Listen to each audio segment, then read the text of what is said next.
Deus amado, Deus bendito, Deus que nos capacita a ouvir, Deus que nos capacita a aprender, Deus que nos capacita a trazer à memória aquilo que nos dá esperança.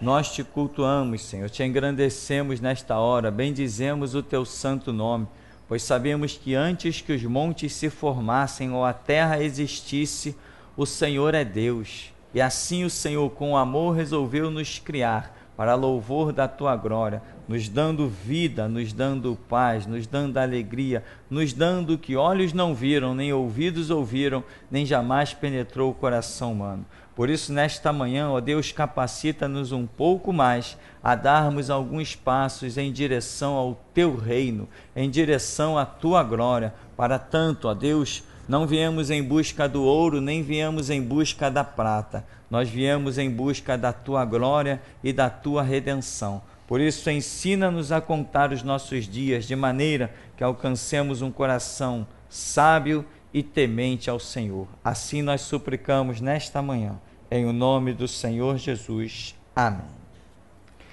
Amém, irmãos. Nós vamos seguir então, continuar com nossos pontos de observação, que eu acredito estão sendo realmente uma benção. E nós vamos retornar lá em Mateus, no capítulo 12, quando no verso 30, no domingo passado, nós observamos que quem não é por mim, é contra mim. Quem comigo não ajunta, espalha. Ou seja, é uma palavra que Jesus deu, demonstrando que não existe quem possa ficar apático, quem possa ficar neutro, né? Tem pessoas que dizem assim, não, eu não me envolvo com isso, nem me envolvo com aquilo, eu vivo a minha vida. Jesus está dizendo, se você não ajunta comigo, você espalha. Quem não é por mim, é contra mim. Não é uma palavra pesada? As pessoas costumam dizer assim, não, eu não falo dos crentes, eu não falo de religião nenhuma, eu não falo mal de Deus, eu não falo mal de Jesus, eu não faço nada contra Deus, mas também não é a favor. Então, a Escritura está dizendo, o Senhor Jesus está dizendo, quem comigo não ajunta, espalha. Quem não é por mim, quem não luta ao meu lado, luta contra mim. Isso é um conceito que na cabeça das pessoas às vezes é difícil. Não, eu não sou contra Deus. Você é a favor dele? Eu estou na minha, então você é contra Deus. Porque a partir do momento que você é vazio dos conceitos de Deus, não se aprofunda, não se torna templo do Espírito Santo, você pode a qualquer momento ser um instrumento nas mãos de Satanás. Porque você está vazio. É o que diz a palavra, quando o espírito sai do homem, anda por lugares áridos, buscando descanso e não encontra. E aí o que ele resolve fazer? Voltar para o corpo onde habitava. E achando aquele espaço propício ao seu retorno, ele ali vai realizar a sua obra 7 vezes mais. Então, quem não luta ao lado de Jesus, luta contra ele. Quem não luta ao lado de Jesus não alcança a salvação. E isso às vezes pode parecer, se nós não pararmos para pensar, orarmos, se Deus não nos der a graça e a misericórdia, nós podemos achar que existem tantas pessoas boas neste mundo e começamos a questionar, mas o fulano é tão bonzinho, será que ele vai para o céu? Por que ele não vai para o céu? Quanta gente já se questionou sobre isso, já nos questionaram sobre isso. Não, mas eu tenho um vizinho, o cara é bom a beça, o cara não faz mal a ninguém, o cara está sempre disposto a ajudar os outros. Ele é o quê? Ele é um católico. Ele é um espírita. Mas ele está sempre disposto a ajudar os outros, ele é bom. Mas a Escritura diz que todos pecaram e carecem do sangue de Cristo para a sua remissão. Quando isto é negado, meu irmão, o nosso bonzinho, o nosso ser bonzinho não vai corresponder. Nós precisamos entender isso. A própria Escritura já diz que as nossas justiças são um trapo de imundície. Então não adianta eu achar que eu sou justo por si só. Deus pode usar, como usou uma mula, Deus pode usar os seres humanos, ainda que esses seres humanos não estejam integrados no seu reino. Ciro era servo de Deus? Não, mas não foi ele que Deus determinou que libertaria Israel? E se Ciro, por acaso, conhecia uma página dos pergaminhos? Ciro, por acaso, conhecia uma página das revelações dos profetas? Ciro, por acaso, sabia quem era esse Deus vivo de Israel? Mas Deus o usou de alguma maneira para que ele realizasse um feito histórico, que até hoje, olha quantos anos já se passaram. E nós estamos aqui mencionando sobre Ciro. Milhares de anos ficaram para trás. Mas Ciro, pelo simples fato de ter sido um libertador da nação, um libertador, um homem que permitiu Israel, os judeus, voltarem para sua terra, isso lhe garantiria a salvação? Claro, lógico que não. Não é esse o conceito de salvação. O conceito de salvação não está ligado a uma boa ação. O conceito de salvação não está ligado a uma boa ação. Senão os kardecistas, cujos carro-chefe é a caridade, né? O cartão postal de várias linhas espíritas é o quê? Caridade. Fazer caridade. Para quê? Para reencarnar, para evoluir, até, sei lá, ser salvo. Então, o conceito de salvação não está ligado às minhas boas ações. O conceito de salvação vai muito mais profundo que isso. Que boa ação teve aquele ladrão lá da cruz? Qual a boa ação dele? Como que um homem daquele pode ser salvo? Ele não fez nada. Aliás, tudo que ele fez foi matar, roubar, destruir. Esse era o histórico dele. Um homicida, latrocida, um invasor de residências, um homem terrível.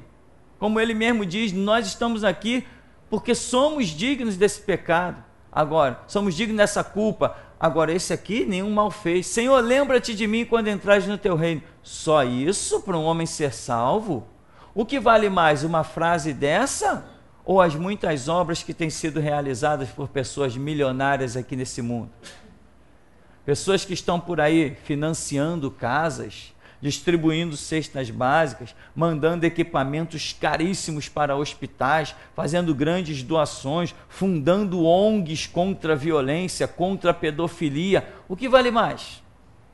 Aquela frase daquele homem ou as grandes obras que têm sido carnalmente realizadas na sociedade mundial? Ao contrário, a Escritura nos adverte que ninguém será salvo pelas obras, porque a salvação não vem das obras, mas é dom de Deus. Então aquele ladrão esteve enquadrado, e gente que está realizando tantas obras não está enquadrado. Ele, naquele momento, ele passa para o lado de Jesus, ele defende Jesus. Tu não reconhece a tua culpa quando aquele homem diz assim, o outro ladrão diz assim, tu não és o Cristo? Desce dessa cruz, salva-te a ti mesmo e a nós também. Aí ele repreende, ele toma partido pela causa de Cristo. Tu não está reconhecendo a tua culpa, não? Ou seja, tu não está vendo que você é um pecador? Agora esse aí não, esse é santo, esse é justo, esse é inocente, esse é Senhor e Rei. Senhor, lembra-te de mim quando entrares no teu reino.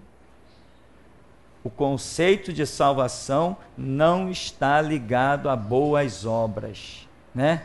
Por isso que quando alguém questiona aqui, pastor, quais as obras sociais aí da igreja? Até hoje, meu irmão, a obra social da igreja aqui é pregar o evangelho, é levantar os soldados da última hora. Esta é toda a obra social que nós realizamos. E deixamos as cestas básicas, as visitas dos presídios e dos hospitais, para os outros que não entenderam bem o que é esta última dispensação. Então, o Senhor Jesus está dizendo, 12:30, quem não é por mim, é contra mim. Quem comigo não ajunta, espalha. Não dá para ficar neutro, não dá para fazer as obras nos seus próprios conceitos, tem que estar envolvido e mergulhado na causa de Jesus Cristo. Bom, verso 31 ao 32 diz assim, por isso, seguindo, por isso vos declaro, todo pecado e blasfêmia serão perdoados aos homens, mas a blasfêmia contra o Espírito Santo não será perdoada. Se alguém proferir alguma palavra contra o Filho do Homem, ser-lhe-á isso perdoado. Mas se alguém falar contra o Espírito Santo, não lhe será isso perdoado, nem neste mundo, nem no porvir. Irmãos, falar contra o Espírito Santo. Se você sair pelas ruas e tentar ouvir, você não vai encontrar ninguém falando contra o Espírito Santo. Eu nunca ouvi ninguém falar do Espírito Santo. Você já ouviu? Assim, com essa letra? Talvez você já tenha ouvido, alguém aí já tenha ouvido falar mesmo do Espírito Santo. Não, o Espírito Santo isso, o Espírito Santo aquilo, ou o Espírito Santo é um mentiroso, ou o Espírito Santo é um falso. Eu nunca ouvi. Mas como que é isso? As pessoas, como diz aqui o texto no começo, isso na Igreja Batista, eu lembro que os jovens ficavam assim horrorizados, assustados, e tentando descobrir. Todo pecado e blasfêmia serão perdoados, mas a blasfêmia contra o Espírito Santo não será perdoada. E tinha jovem assim tão cego, que dizia assim, não, será que eu já estou condenado? Será que eu já falei contra o Espírito Santo sem saber? E a minha vida de igreja está sendo inútil porque eu já estou mesmo condenado? Imagina, dentro de uma igreja, jovens com 2, 3, 4, 5 anos, questionando isso. Que vida espiritual essas pessoas têm? Nenhuma. Não tem nenhum sentimento das coisas espirituais. Zero. Por quê? Porque o conceito de salvação e condenação, meu irmão, é um negócio que você sente dentro de você. Você não fica questionando, será que eu sou salvo, será que eu não sou salvo? Se você tem preocupação quanto a isso e dobrou os seus joelhos, acabou a sua preocupação.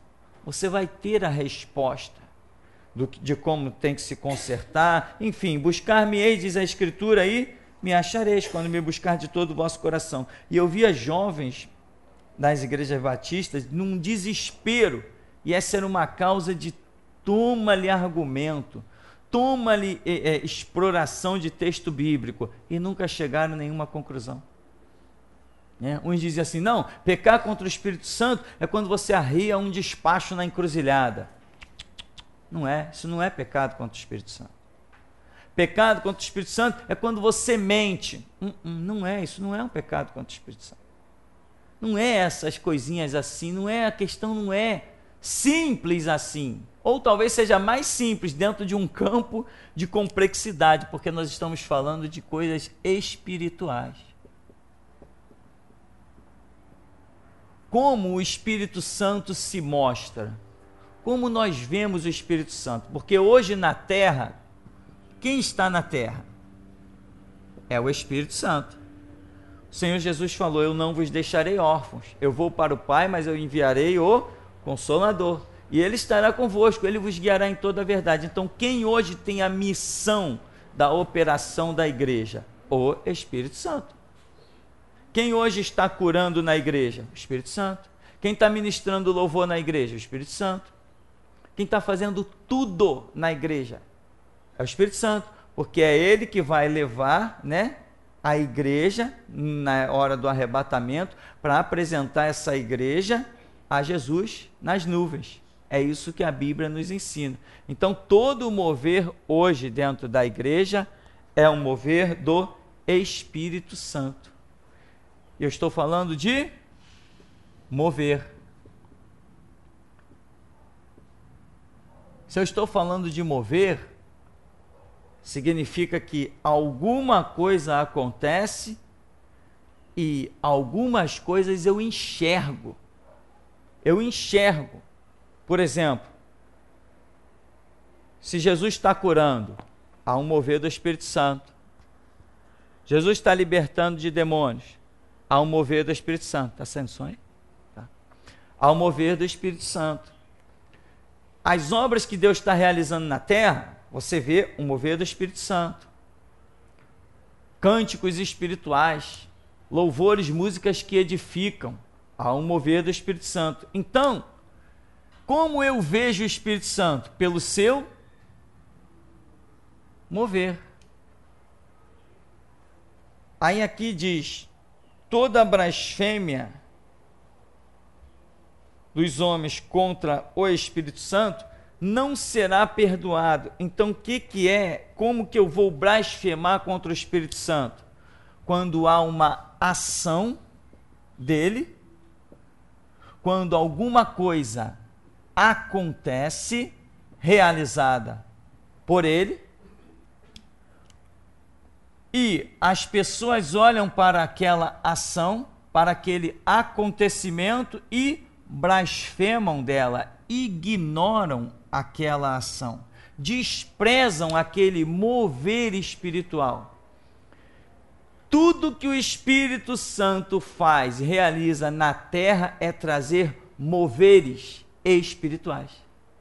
Quando eu nego este mover, aí eu estou resistindo ao Espírito Santo. Eu não me enquadro na carruagem, na estrada do Espírito Santo, naquilo ao qual ele está me chamando. Jesus antes já disse, quem comigo não ajunta, espalha. Então o Espírito Santo vem e quer nos conduzir para um barco, quer nos jogar para uma estrada, mas eu fico resistindo. Eu não oro, eu não busco, ou se eu oro, se eu busco, eu recebo a revelação, mas eu não me rendo. Eu tenho os meus conceitos, né? Imagina uma pessoa que é pastor de uma Assembleia de Deus. Você acha que ele vai ter humildade de largar o salário dele, o sustento da sua família e vir sentar num banco de igreja para aprender a verdade? Não vai. Então o Espírito Santo vai chamar ele? Vai, claro. Deus não faz acepção de pessoa, mas ele vai se render? Não. Você acha que um diácono da Igreja Batista vai se render? Um presbítero das assembleias vai se render? Então o que é essa resistência? A pessoa não abre mão dos seus títulos, não abre mão dos seus conceitos, não abre mão dos seus privilégios, não abre mão dos seus destaques, mas o mover do Espírito Santo está acontecendo, e ela está negando, e ela está resistindo. Como eu já falei tantas vezes, pessoas ligarem para cá, não, eu reconheço que o que você fala é a verdade, e essa verdade precisa ser falada, mas eu não faço isso aí não, eu não tenho essa coragem. Ora, ninguém tem coragem para nada, amém, irmão? Mas quando você crê que há um Deus poderoso, aí você tem coragem para tudo. Davi não tinha coragem de encarar aquele gigante, mas ele falou, o Senhor foi comigo no leão, no neurso, então o Senhor vai ser comigo agora também. Ele afrontou os exércitos do Deus vivo. O entendimento funcionou, mas tem pessoas que não se rendem. Ou seja, então, para nós concluirmos esse pensamento, quando há um mover do Espírito Santo, é o mesmo que se estar vendo o Espírito Santo. Eu te pergunto, como é que uma pessoa que ouve o que eu prego pode encontrar condições de dizer que o que eu prego não procede do alto? Como que ela vai encontrar? Eu sou o único pregador que tem coragem para falar contra um sistema que ninguém jamais ousou levantar um dedo contra ele. Como é que uma pessoa que ouve isso, o Espírito Santo está de braços cruzados? Não, o Espírito Santo vai lá e sacode a pessoa e mostra a verdade daquelas palavras. Mas ela diz, não, eu não quero esse negócio não. Eu não vou me meter nisso aí. Aí Jesus está dizendo, quem comigo não ajunta, espalha. Quem não é por mim, é contra mim. Aí ele vem logo a seguir e vem falar desse mover do Espírito Santo, toda a blasfêmia dos homens. Por exemplo, tinha uma pessoa aqui no bairro Santo Cristo, ali na rua Nabuco de Freitas, que todo mundo que falava, conversava com essa pessoa dizia assim, que isso? Aquele Tupirani é maluco, aquele cara é maluco. Falar aquelas coisas, pregar aquelas coisas, ele é maluco. Os outros diziam assim, não, maluco não. Aquilo não é coisa de, aquilo não são palavras de um maluco não. São palavras de coragem. Aí ela, não, aquilo é uma loucura, como é que a pessoa vai falar aquelas coisas? Mas já tinha ouvido, e na época que nós estávamos com a rádio, essa pessoa ouvia a rádio o dia todo. Mas ouvia a rádio por quê? Porque alguma coisa atraía ela. Era a ação do Espírito Santo querendo redimi-la. Mas ela fazia o quê? Não, eu não quero esse negócio. Mas ela não desgrudava do rádio. Ouvia o rádio da manhã até a tarde. Não conseguia desligar. E as pessoas dizem, então por que você ouve? Ah, não sei, eu ouço porque me dá vontade de ouvir, mas é tudo loucura. Mas não desgrudava, dia após dia. Ou seja, é o imã do Espírito Santo querendo levar a pessoa, convencê-la do pecado, da justiça, do juízo, das obras de Deus. Mas ela resiste, porque nós temos o livre arbítrio. A Escritura diz, se ouvirdes hoje a voz do Espírito, não endureçais os vossos corações. Ou seja, eu posso endurecer o meu coração. Quer dizer, eu posso resistir ao Espírito Santo. Por quê? Porque o Espírito Santo atua de uma forma poderosíssima, mas nunca sem respeitar o meu livre-arbítrio. Então, quando há um mover do Espírito Santo, nós não podemos resistir. Imagina se em nosso meio aqui, Deus levantar uma pessoa para estar orando aqui e operando maravilhas, curar enfermos, começar Deus trazer aqui um mover de cura e começar a vir gente de tudo que é canto aqui para ser curada. Aí eu digo assim, não, meu irmão, não vamos fazer nada disso não, vamos parar com esse negócio. Eu estaria resistindo a um mover do Espírito Santo. Entende? Não, eu não quero me envolver com o ministério de cura, mas se Deus quiser levantar aqui em nosso meio o ministério de cura, eu tenho que ceder, senão quem vai perder? Sou eu. Eu vou perder, todos vão perder, e se Deus não puder levantar aqui, Ele vai levantar em outro lugar. Se Ele bater na porta e a porta estiver fechada, Ele vai bater em outra que abra para Ele. Então, quando há um mover, há uma revelação, há uma vontade da operação de Deus, há uma dispensação, isto é que as pessoas não podem falar contra, o chamado mover espiritual. Se falar contra isso, é o mesmo que blasfemar contra o Espírito Santo, porque é Ele quem está trazendo aquelas ações, aquele mover tremendo para abrir os olhos das pessoas, enfim, para realizar as obras que Deus tem colocado na mão do Espírito Santo.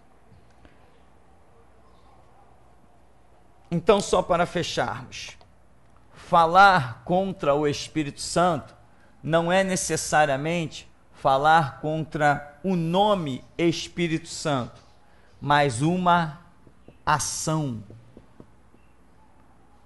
As pessoas não são condenadas por dizer assim, eu não quero saber de Espírito Santo nenhum, não. Não é isso que condena as pessoas. A Bíblia diz que o apóstolo Paulo desceu a determinada cidade, e quando chegou lá, ele encontrou discípulos. A Bíblia com todas as letras, diz que Paulo, naquele lugar, ele encontrou discípulos.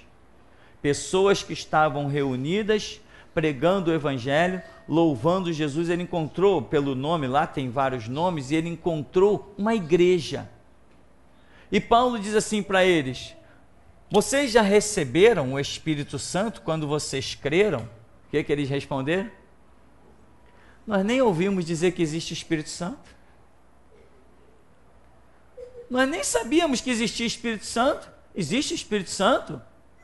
E Paulo foi, buscou, orou por eles, operações aconteceram, mas eles nem sabiam que existia o Espírito Santo. E eu pergunto, pelo fato de não saberem que existia o Espírito Santo, eles não tinham o Espírito Santo?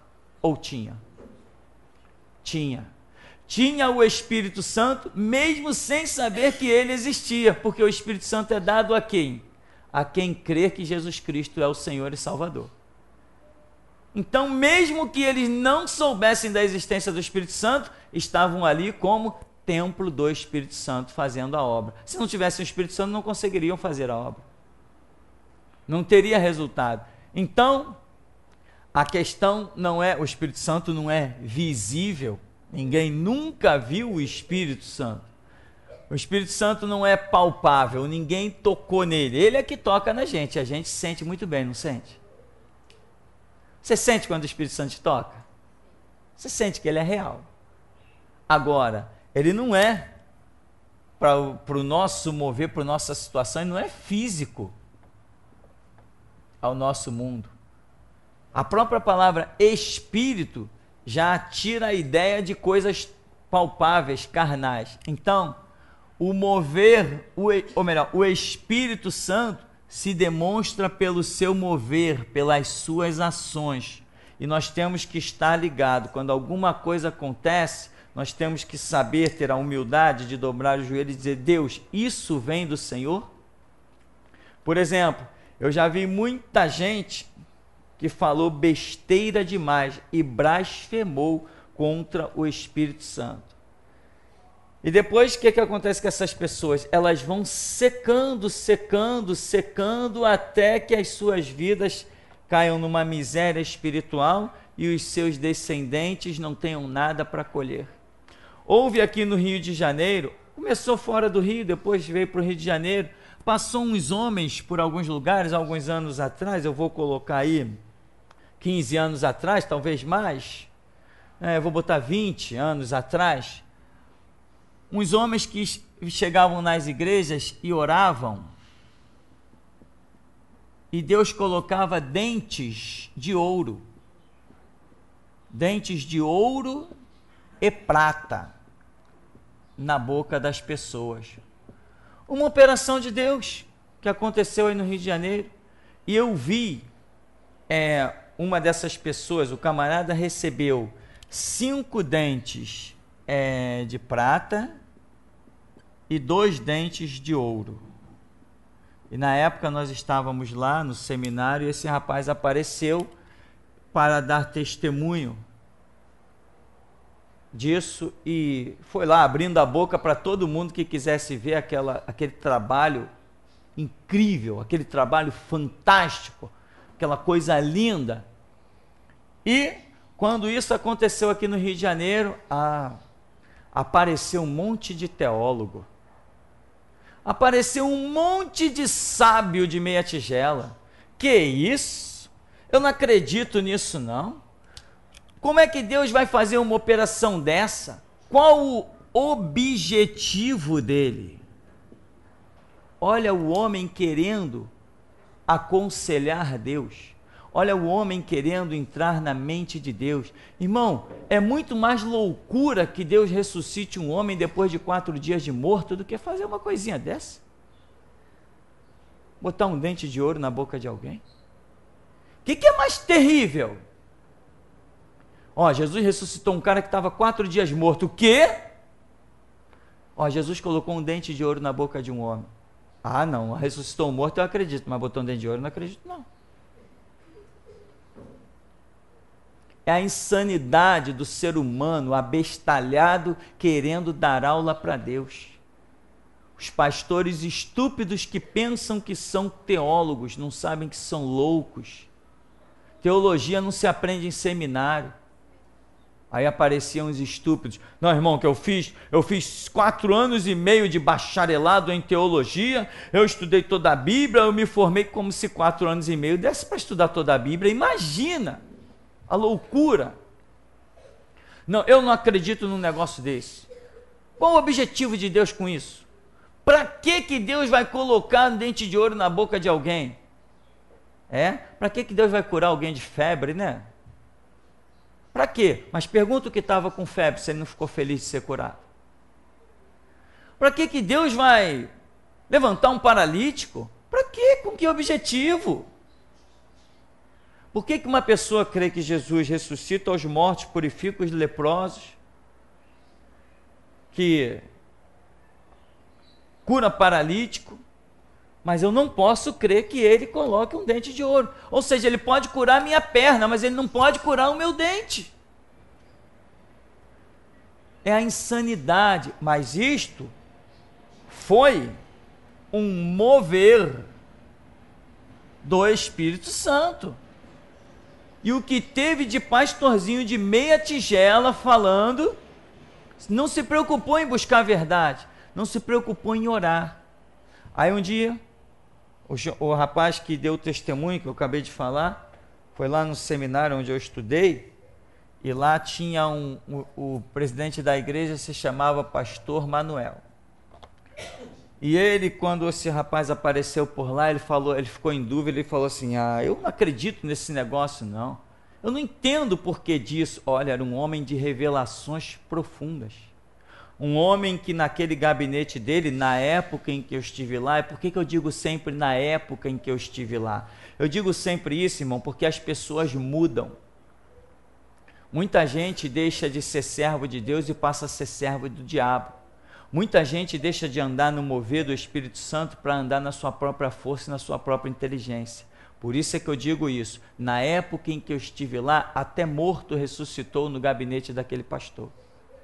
Pessoas chegaram carregadas em maca, osso puro em cima de uma maca, pessoas há 30 dias sem colocar um copo d'água nos lábios, vindo de longe, entrar naquele gabinete e sair andando pedindo comida. Eu vi coisas ali tremendas, coisas fantásticas, coisas que se eu fosse contar aqui, na época em que eu estive lá. Não me pergunte como é aquilo hoje, eu não sei, inclusive não tenho ouvido boas coisas de lá, mas não é problema meu. Então, o mover do Espírito Santo, existe esse pastor Manuel, na época, ele disse: eu não acredito nisso, mas eu vou orar. Entende, meu irmão? Você tem direito de desacreditar de qualquer coisa, mas não tem o direito de falar sem orar. Não, esse direito você não tem. Se você quiser falar das coisas sem primeiro ouvir o que o teu Deus tem a dizer, você vai se equivocar. Porque a Escritura diz: os meus pensamentos não são os vossos, os meus caminhos não são os vossos. Como o céu dista da terra, assim os meus pensamentos dos vossos e os meus caminhos também. Então, toma muito cuidado na hora de falar. Aí o pastor Manuel foi orar e disse assim: Deus, eu não acredito nesse negócio. Se o Senhor realmente está operando isso, e isso já estava se espalhando por Rio de Janeiro todo, se o Senhor realmente está operando isso, eu quero que aconteça isso, para que eu creia com uma pessoa da minha confiança, uma pessoa que eu sei que não mentiria para mim, uma pessoa de altíssima confiança. E ele ali buscou na misericórdia de Deus, pediu esse sinal. Tá. Naquela mesma semana ele está no gabinete e vem uma irmã: pastor, eu fui olhar no espelho, olha o que aconteceu na minha boca. Quando abriu a boca, 2 dentes de ouro. E essa mulher era empregada da casa dele, serva de Deus, convivendo com ele, comendo na mesa dele há mais de 20 anos. Então, meu irmão, você tem direito a desconfiar do que você quiser. Você tem direito a não crer do que você quiser. Deus te deu o livre-arbítrio. Se Ele te deu o livre-arbítrio, Ele te deu direitos para exercer o seu livre-arbítrio. Mas cuidado, porque Ele também te ensinou o caminho da oração.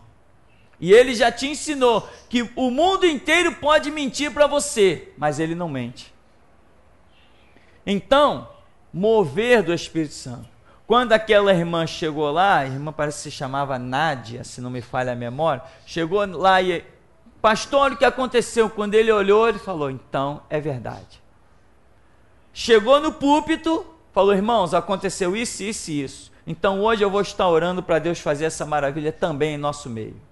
Quando ele orou, meu irmão, aí foi show. Foi dente de ouro na boca de várias pessoas.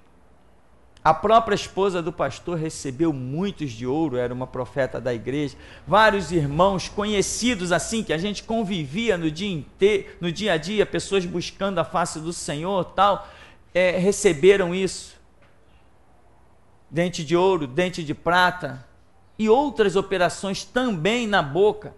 Então, isso é um mover do Espírito Santo. eu posso ficar fora dele, dependendo do mover. O pastor poderia simplesmente dizer assim, não quero saber desse negócio não, deixa isso para lá.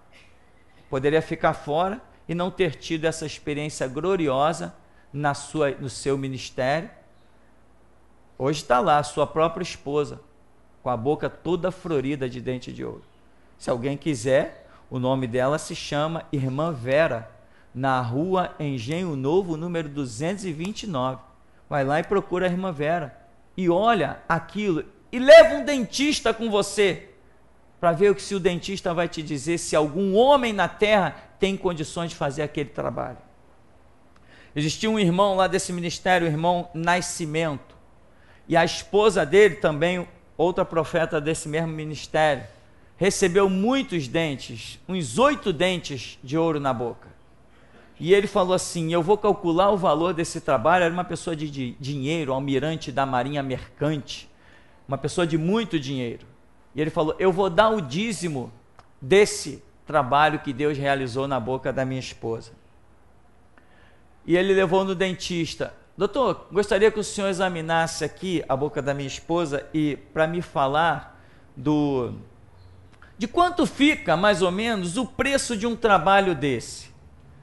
Aí o dentista ficou examinando, meio perplexo, pegava aparelho daqui, espelho dali, olhava para cá, olhava para lá, falou assim, não é possível. Quem fez esse trabalho? Que trabalho perfeito! Nenhum dentista faz esse trabalho, porque o ouro que está empregado aqui é ouro puro. Não é possível trabalhar com ouro puro. Nenhum dentista pode trabalhar com ouro puro e fazer um acabamento desse. Como que foi feito esse trabalho? Quem fez esse trabalho? Doutor, nós queremos saber o preço, né? Não tem preço. Não dá para avaliar um trabalho desse. Não é possível avaliar um trabalho desse. E ele saiu de lá sem saber o preço do trabalho. Que a graça de Deus não tem preço mesmo. Entende? E ele deu esse testemunho, levou a sua esposa num dentista para avaliar, e isso foi o que foi dito. E o pastor orando, o pastor lá da igreja orando, ainda durante o tempo lá, e as coisas acontecendo, muita gente, irmã Ana Maria Braga, parece que também se chamava Braga, né, para não confundir com essa artista que tem por aí, a irmã Ana Maria, e tantas outras pessoas, que já me foge o nome, tudo com essa operação. E o pastor orando, Deus falou assim com ele, olha, este ouro que está na boca dos meus servos, não é ouro da terra, é ouro do céu. E, portanto, este ouro não será enterrado. Quando esses meus servos forem recolhidos a mim, eu retirarei de volta o ouro que está no dente deles. Eles serão sepultados sem este ouro. Olha que coisa mais impressionante, irmão. Agora, tem gente por aí que diz, servimos um Deus poderoso. Não, mas ele não pode botar um dente de ouro na boca de ninguém. Isso ele não pode fazer, ele não é dentista, ele não fez curso, ele não fez faculdade. Duvido se ele sabe usar um daqueles instrumentos cirúrgicos. O nosso Deus poderoso, meu irmão, muitas vezes ele é poderoso só na nossa expressão da boca para fora, como Jesus falou assim, esse povo me honra com os seus lábios, mas o seu coração está longe de mim. Irmão, nós temos que servir um Deus verdadeiramente verdadeiro, sabe? Então, desfruta da glória de Deus quem crê. Se tu creres, verás a glória de Deus. Se tu não creres, tu não verás, não tem nada para você ver se você não crê. Porque é a fé que remove montanha, é a fé que vence o mundo, é a fé que traz Deus para junto de você e te leva para junto dele. Se tu não crê, não tem nada para você ver. Então, são moveres que o Espírito Santo traz sobre a terra, em que muitas vezes as pessoas querem traduzir, querem entender ao pé da letra. Dá para entender o milagre ao pé da letra? Como é que Jesus retira um câncer de uma pessoa sem fazê-la deitar numa maca, sem abrir a sua barriga, sem usar uma quimioterapia? Ou será que nós já não temos ouvido testemunho suficiente? Como é que Jesus cura de leucemia sem fazer transfusão de sangue? Como é que o nosso Deus desatrofia membros sem usar a fisioterapia? Ele pode até usar isso, mas que ele tem feito sem usar, tem feito. Então nós temos que aceitar os moveres do Espírito Santo. E outra coisa, não é porque alguma coisa não esteja escrita na Bíblia que o meu Deus não possa realizar. O grande pecado dos cristãos é esperar que as coisas que Deus venha fazer estejam todas escritas na Bíblia. Nós não servimos um Deus limitado pela Bíblia. Nós servimos um Deus revelado pela Bíblia. Não limitado por ela. E as pessoas cismam em servir um Deus limitado pela Bíblia. Poxa, Deus fez isso. Não, só acredito se estiver na Bíblia.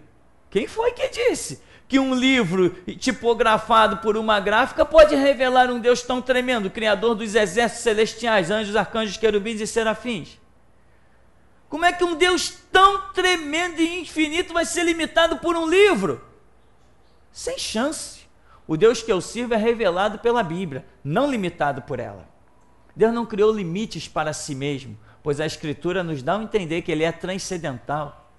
Ele diz, haja, aí o planeta aí, haja ao Sol, as estrelas, Mercúrio, Vênus, Terra, Marte, Júpiter, Saturno, as milhares de galáxias. Esse sistema solar que nós habitamos nele, com seus planetas, cometas, satélites, etc., existem milhares iguais a esses que nós vivemos. E toda galáxia que nós habitamos dentro dela, ela não está parada. Ela está a milhares de quilômetros por segundo se movendo. Parece que está movendo? Você está vendo alguma coisa mover aí? Pois é assim que nós estamos no universo, nos movendo, toda a galáxia, todo o sistema, a milhares de quilômetros por segundo. Aí eu acho que um livrozinho desse, com 66 livros, essa biblioteca, vai limitar a grandiosidade do meu Deus.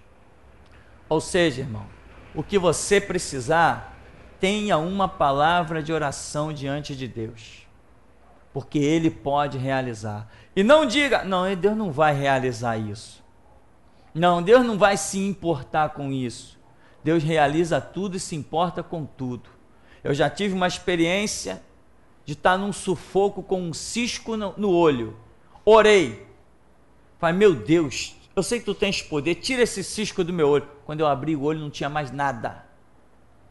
Mó sufoco. Eu guardo essa experiência. Ah, foi coincidência. Foi mesmo? Puxa, que bendita coincidência, que eu viva muitas delas. Né? Foi coincidência o Mar Vermelho abrir justamente na hora que Moisés chegou ali. Que coincidência tremenda. As águas do Rio Jordão abriram exatamente na hora que Josué queria passar. Que coisa boa. Vamos viver essas coincidências, amém, irmão? Então, meu irmão, o mover do Espírito Santo. Você pode ter dúvida? Pode. Você pode me chamar de maluco? Pode, você tem direito. Você pode chegar para mim e dizer assim, pastor, você é o tremendo mercenário, você é o tremendo safado, você é o tremendo pilantra, você é o tremendo hipócrita. Mas depois que você disse tudo isso que você pensa, vai lá orar. Vai orar e ver se realmente você estava certo. Porque se você fica mergulhado na sua própria opinião, na sua própria maneira de pensar, você nunca vai se enquadrar no mover do Espírito Santo. E tem pessoas que gostam de ir à presença de Deus, né? Ou ir às igrejas ouvirem uma palavra, mas desde que esta palavra, ou este Deus, fale segundo o seu coração. Tem gente que entra na igreja assim. Aí eu vou lá ouvir uma palavra que me anime. Eu vou lá ouvir uma palavra, sabe, que eu estou precisando, eu estou assim meio para baixo, então eu estou precisando ouvir alguma coisa para me animar, para me renovar as forças. Aí chega na margem do Jordão, vai escutar só assim, raça de víboras! Não vim ouvir isso aqui não, eu vou voltar para a cidade. Eu, raça de víboras? Não sou isso não. Eu não vim aqui para isso, não. Eu vou procurar um púlpito que tenha um político dizendo que vai melhorar a cidade e tal, e por aí vai. Amém, meu irmão? Então, o mover do Espírito Santo é uma realidade. E é assim que o Espírito Santo atua sobre a terra. Com mover. Sempre foi assim. Por isso que a Bíblia diz, no princípio, era o Verbo estava com Deus, o Verbo era Deus, o Verbo se fez carne e habitou entre nós. E diz que, pelo poder da palavra, Jesus criou todas as coisas. E diz que o Espírito de Deus se movia sobre a face do abismo. Ele movia-se sobre a face do abismo. Para quê? Para trazer à existência as realizações. Então, o Espírito Santo é um mover. Tá? Nós vamos dar uma paradinha já? E daqui a pouco a gente volta então, irmãos.